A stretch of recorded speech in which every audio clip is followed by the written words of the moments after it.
Here I have Nissan Ariya Nismo, and let me show you how to enable dual hands-free mode. So at the very beginning, let's start by using the home screen. Let's choose here the settings button. From the settings, you need to find and select the connection. Let's tap connections. From connections, let's choose here the settings again.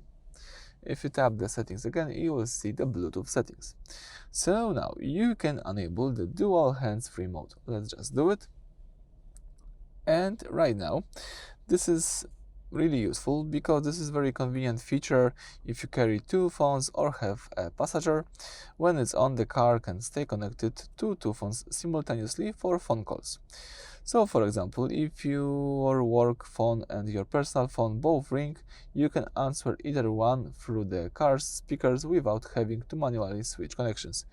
I found this extremely useful, especially when I'm driving with my wife.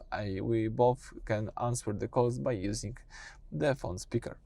So that's it for this video. Thank you for watching. Please subscribe to our channel and leave thumbs up.